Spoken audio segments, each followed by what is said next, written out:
sahabat statistik, senang sekali bisa berjumpa kembali dalam kegiatan sosialisasi KBLI 2025 sebagai bagian penting dari persiapan Sensus Ekonomi 2026.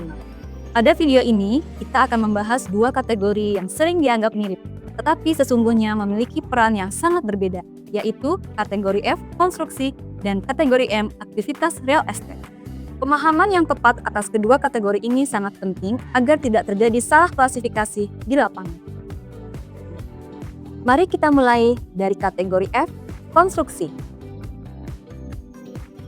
Sahabat statistik, jika kita lihat perbandingan antara KBLI 2020 dan 2025, secara nomenklatur kategori ini tidak mengalami perubahan nama, yaitu tetap kategori F, konstruksi. Namun, jika dilihat lebih rinci, pada golongan 3 digit mengalami penambahan, sementara pada kelompok 5 digit mengalami pengurangan. Penambahan golongan 3 digit yaitu golongan 434, jasa intermediasi konstruksi khusus. Sementara, pengurangan kelompok lebih ke karena penggabungan beberapa kelompok pada KBLI sebelumnya.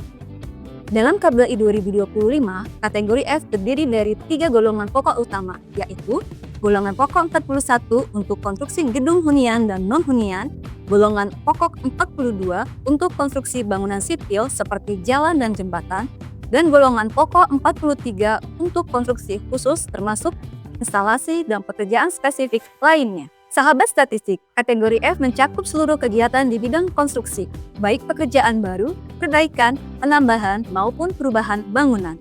Kategori ini juga mengikuti kegiatan pendirian bangunan atau struktur prefabrikasi di lokasi proyek.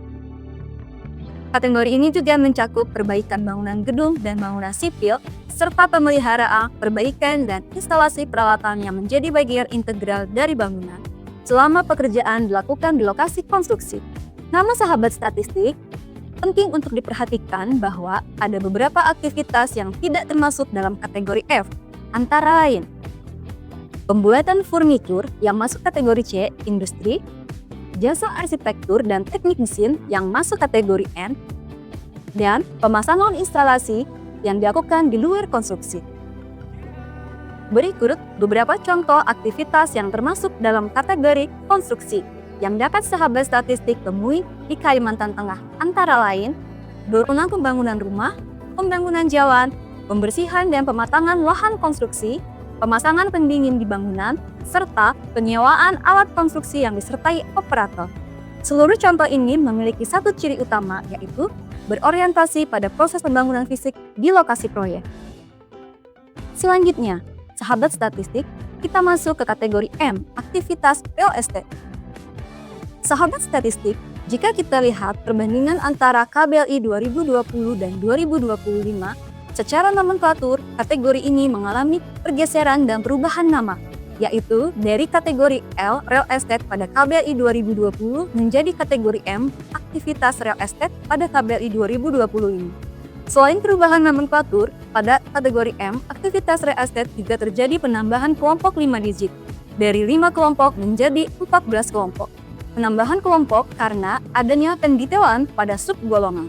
Dalam KBLI 2025, kategori M hanya terdiri dari satu golongan pokok 68, yaitu aktivitas real estate, yang kemudian terbagi menjadi golongan 681, aktivitas real estate dengan properti milik sendiri atau sewa, golongan 682, aktivitas real estate atas dasar balas jasa atau kontrak. Sahabat statistik, kategori ini mencakup kegiatan yang berhubungan dengan kepemilikan, penyewaan, pembelian, penjualan, pengembangan, atau pemilikan kembali properti, baik properti untuk hunian maupun non-hunian. Selain pelaku usaha konvensional, kategori M juga mencakup berbagai jenis investor dan pengelola aset properti, seperti perusahaan investasi real estate investment trust atau REIT, perusahaan manajemen aset properti, dana real estate, pengembang real estate atau pedagang properti, hingga koperasi perumahan.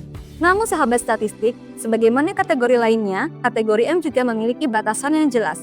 Beberapa aktivitas tidak termasuk ke dalam kategori M, yaitu kegiatan konstruksi umum maupun konstruksi khusus yang tetap masuk kategori L, operasian hotel, kos, atau apartemen yang disewakan kurang dari 1 tahun, yang masuk kategori I, penyediaan akomodasi dan makan minum. Berikut beberapa contoh aktivitas yang termasuk kategori M, yang dapat sahabat statistik temui di Kalimantan Tengah, antara lain pengembangan rumah subsidi, penyewaan barakan atau rumah kontrakan, pengelolaan kawasan industri, pengelolaan pusat perbelanjaan, serta jasa intermediasi atau perantara penjualan rumah. Sahabat statistik, bagian ini sangat penting. Perbedaan utama antara kategori F, konstruksi, dan kategori M, aktivitas real estate, terletak pada tujuan dan output kegiatannya. Pada aktivitas real estate, pembangunan atau perbaikan bangunan dilakukan untuk diri sendiri, dengan tujuan mengelola dan memanfaatkan aset properti yang dimiliki. Output utamanya adalah jasa pengelolaan dan pengembangan properti.